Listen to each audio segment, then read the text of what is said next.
Welcome to the Deep Dive. We're here to give you the essential insights into the world's most critical events. And today we're looking at something truly unprecedented, a military operation that's already sending ripples across the globe. We're talking about Operation Summit of Fire.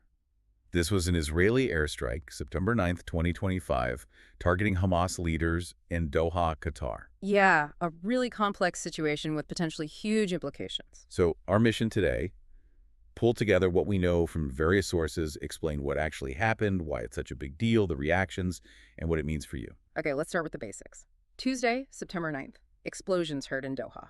Right. And pretty quickly, the Israeli military, the IDF and the ISA, their security agency, they claimed responsibility. They did, called it Operation Summit of Fire, and they framed it as a, quote, precise strike. Aimed at senior Hamas figures they hold responsible for the October 7th, 2023 attacks and the ongoing conflict. Exactly. The specific location was Doha's West Bay Lagoon neighborhood, quite an upscale area.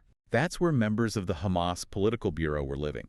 Now, Hamas reported casualties. 6 killed is the report. 5 Hamas members, including the son of Khalil al-Hayya, a senior figure, and 1 Qatari security official. But it's important to note, the actual negotiating team, the ones involved in talks, they weren't the target. Correct. That seems quite specific. And the operation itself. Well, the details are quite something. Sources say it was months in the making. Yeah, months. Involved more than 10 fighter jets, apparently mid-air refueling. Wow. And over 10 munitions. And here's a key detail.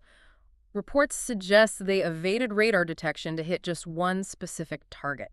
That signals a pretty high level of capability and, well, it raises questions about defenses in the region. Definitely. But beyond the military aspect, the diplomatic fallout, that's where this really explodes. Okay, let's get into that. Why is this so controversial, such a game changer? Well, first off, Qatar.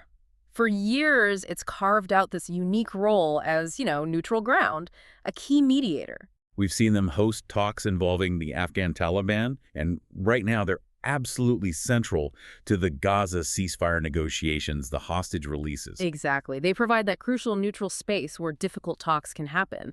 Taking military action there, it just fundamentally undermines that role. It shatters the trust built up over years. And it breaks new ground in other ways, too. Leo, This is the first time Israel's known to have attacked a Gulf Arab state. That's a major threshold crossed. And then there's the U.S. angle. Right. Qatar hosts Al Udeid Air Base, Right. the largest U.S. military base in the Middle East. So you have one major U.S. ally, Israel, attacking another major U.S. ally, Qatar, on Qatari soil where thousands of U.S. troops are based. It's incredibly sensitive. You can see why it would immediately threaten to derail those fragile ceasefire talks. Absolutely. The timing couldn't be more delicate, and the reactions really highlight this divide. Israel's stance was pretty clear. Finance Minister Smotrich essentially said terrorists aren't safe anywhere. And Prime Minister Netanyahu even called it a peacemaking action, suggesting it could, paradoxically, help end the war. A peacemaking action. That's quite a framing.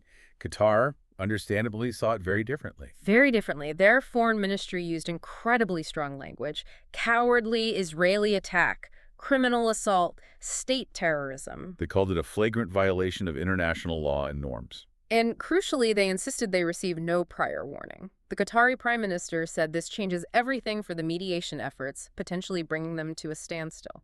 What about the U.S. President Trump? The White House said Trump was not thrilled.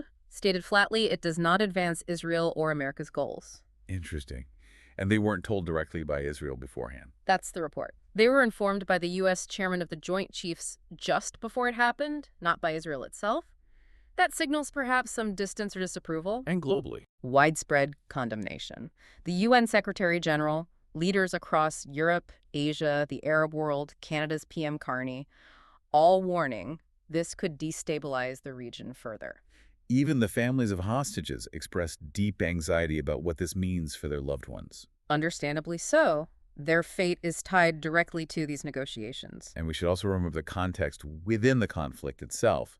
This strike didn't happen in isolation. No, that's a critical point. It came just hours after Israel ordered a complete evacuation of Gaza City, stepping up its military operations there significantly. So intense military pressure in Gaza and this unprecedented strike outside the immediate conflict zone. It suggests possibly a coordinated, multi-pronged approach, but one that radically changes the diplomatic landscape. The UN human rights chief warned about the Gaza evacuation leading to, quote, more massive forced displacement, more killing, more unbearable suffering. So to sum it up, we've seen an Israeli strike hit a key mediator nation, Qatar, which is also a major U.S. ally, and a Gulf Arab state.